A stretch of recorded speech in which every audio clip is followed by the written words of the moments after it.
So we're in stage 4 load shedding this evening with a rolling pattern of stage 3 during the day and stage 4 from 4 p.m. daily until Wednesday, Eskom tells us. So it's clear that our grid is under sustained pressure. At the same time, ambitious targets for power performance have been set. The new board has been told by its shareholder government to aim for a 75% energy availability factor.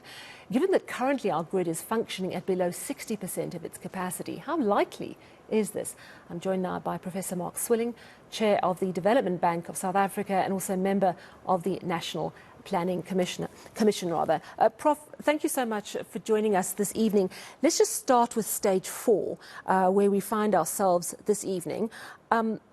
We know that we've got our old power stations that are ailing, but last week it was the newly built Kusile that was completely down. There are so many different reasons given. Is that just because it's a highly complex problem that sees us in stage 4 once more this evening?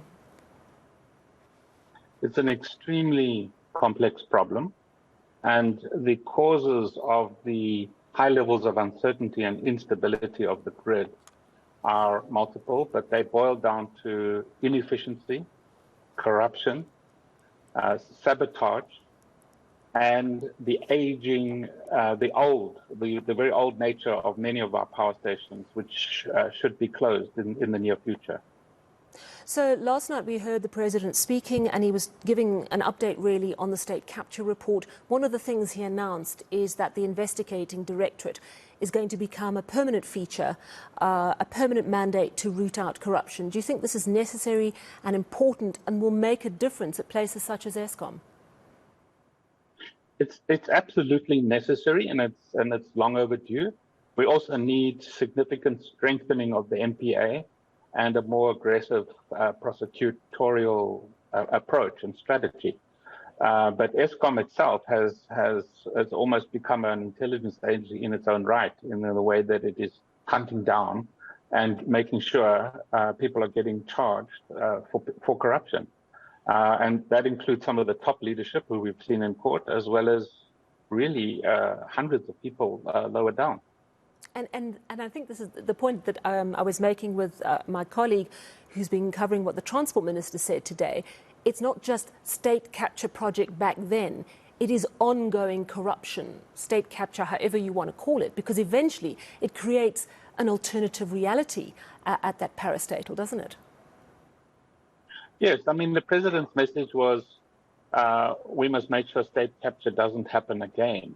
And that's definitely laudable, but it hasn't stopped.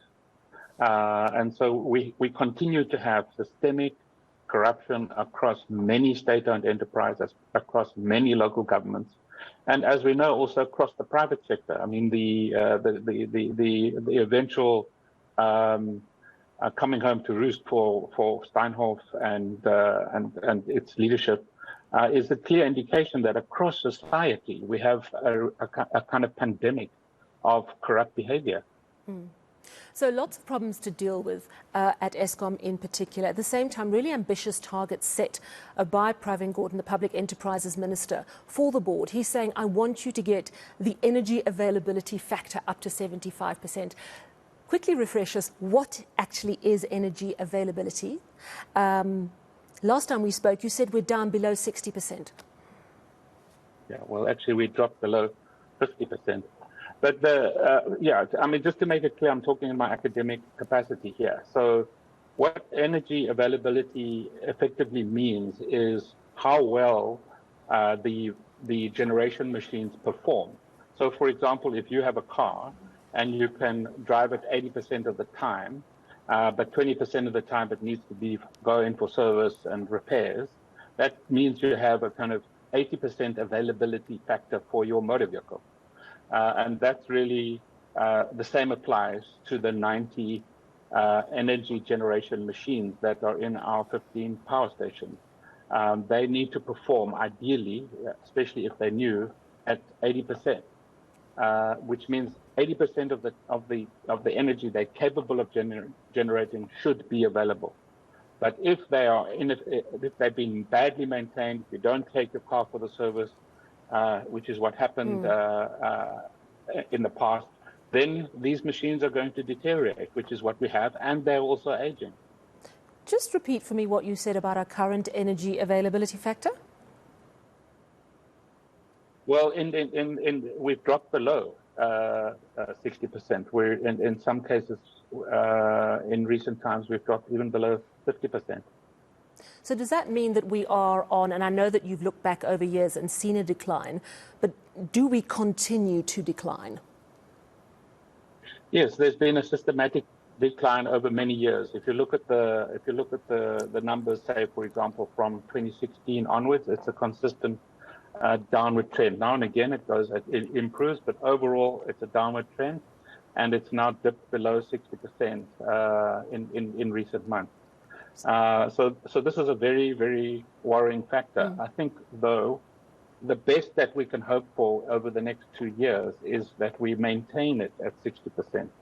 But the chances of getting up to 75% within the next 2 years are pretty low. It's definitely a laudable target. We should be aiming towards 75%, but we mustn't pretend that we can achieve it within 2 years. So I wonder if you can give us your views on how we get out of this deep, dark hole that we find ourselves in. First of all, do you believe the board is the right board to steer us in the right direction? Yeah, definitely. I think it's a great board, and it's long overdue. So I think we should definitely rally around the existing board and the existing management of Eskom. All right. If they can definitely do the job. So, and then I want to ask you about, and we're getting these messages, the energy minister said this on at least 2 different occasions, basically that we have enough electricity, but the problem is that 20,000 megawatts is sitting idle at Eskom. He says it requires management of Eskom. It's a function of leadership, of skills. So it sounds a little bit, from my perspective, and you must give me your insight, please, that it's a bit of a tit-for-tat game. So the energy minister is basically saying, yeah, well, Eskom can't get all its power stations working. That's the actual problem. But you hear from Eskom, Andre de Ruyter says, well, the reality is that we haven't got new power onto the grid quickly enough. Are they both right? No, not really. So you need to understand, everyone needs to understand that when it comes to these 90 electricity generation machines, each of them are like aeroplanes. You don't repair and fundamentally overhaul an aeroplane while it is still flying. You have to land the aeroplane, you have to put it in a hangar, you have to open it up, you have to take out the parts that need to be replaced. You have to order new parts and put them back and put it back together and fly the plane. That's exactly true for any of these machines. However, they are all pushed to the maximum at the moment. So the only way you can actually take them off the grid in order to properly repair them is to have new generation capacity on the grid to take up the slack.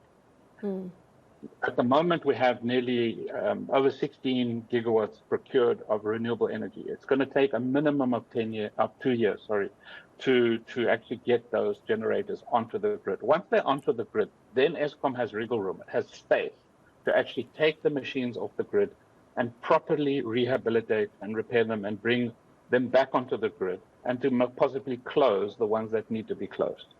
It's a very simple technical logic. There's no hocus pocus here. It's just a fundamental, straightforward technical logic. So it's really a feature of time. It's get those renewables up and running in the next 2 years.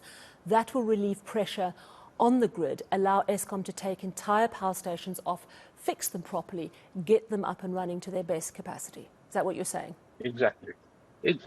And it's not difficult to understand. And what we should be asking the executive of Eskom is just make sure that we don't dip below 60% energy availability factor during this very, very difficult 2-year period during which we're going to continue to have load shedding. At the end of the 2 years, we can then, look back and say, well, who was right here? Did Eskom, under huge pressure, manage to push up the energy availability factor by getting these old machines, these old airplanes that should be brought down and put into the hangar and repaired? Did they manage to keep them going and push them up to 75% or not? My bets are that they're not going to be able to do that. All the evidence seems to support that. A lot of the information has been provided to NECOM, the new National Electricity Coordinating Committee. They have it all. And let's just look at that technical information. Good point that you're making, Professor Mark Swilling there. Unrealistic targets to say 75% energy availability factor, and that can put unnecessary pressure perhaps on a board. 60% is more realistic, and it might just give us the breathing room to chart a way forward in the next 2 years. Mark Swilling, of course, Chair of the Development Bank of South Africa, member of the National Planning Commission. Still to come.